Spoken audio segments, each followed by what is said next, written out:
ایک ایک دعا بسم اللہ میں اتنی برکت ہے، جس دسترخوان پر بسم اللہ پڑھی جائے اس گھر میں شیطان نہیں رہتا. شیطان سے مراد وہ جن نہیں رہتے جو گھر کے مقیم ہیں. جب آپ گھر میں داخل ہوتے ہیں تو جو آپ کے ساتھ آتا ہے وہ نہیں داخل ہو سکتا اگر آپ بسم اللہ کر کے دروازہ بند کریں یا بسم اللہ کر کے داخل ہوں. یہ کیا چیز ہے؟ کون ہے؟ اللہ کے نبی صلی اللہ علیہ وسلم نے فرمایا کھانا کھاؤ بسم اللہ کر کے.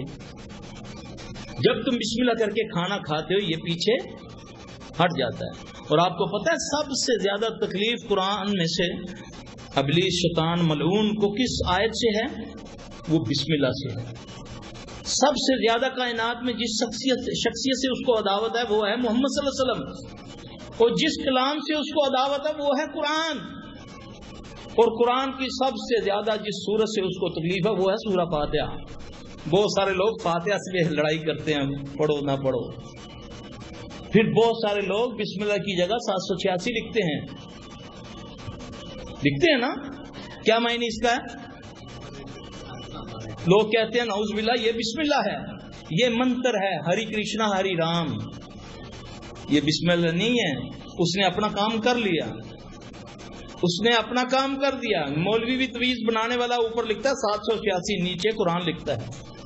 اور لکل کے مارے اس سے پوچھو تو صحیح یہ تجھے بسم اللہ سے کیا تکلیف ہے؟ نیچے سے تم نے اخلاص لکھ دی، آیت الکرسی لکھ دی تم نے عربی میں، تو اوپر تو نے 786 کیوں لکھا ہے؟ اس کو بھی نہیں پتا بے وقوف کو. ملعون کو سب سے زیادہ تکلیف جو قرآن کی آیت ہے وہ ہے بسم اللہ. 786 نہیں، بسم اللہ. 786 کے اور بڑے نام بنتے ہیں. ڈاکٹر ثمرمند مبارک کا بھی یہی عدد نکلتا ہے، ذبی اللہ کا بھی یہی عدد نکلتا ہے. اس طرح کئی نام ہے جس کا تھا. اللہ کا نام، اللہ کا نام، اللہ کا اسم وہ ہے اللہ. اللہ کی بڑی صفتیں جو ہیں وہ ہے رحمان و رحیم کی. اب اس چیز سے اس ملعون کو وہ اس کو ہاتھ نہیں لگا سکتا. آپ نے فرمایا بسم اللہ پڑھ کے پیا جائے کھایا جائے تو اس کو وہ نہیں کھاتا. اگر تم بھول جاؤ تو بیچ میں اگر یاد آ جائے تو بسم اللہ اول و آخر کہہ کے تم شروع کر لو تو وہ کیا کر دیتا ہے. کون کیا کر دیتا ہے؟ یہ کیا ہے؟ یہ جو رسول اللہ صلی اللہ علیہ وسلم فرمایا وہ جن وہ شیطان جو آپ کے ساتھ کھانا کھاتا ہے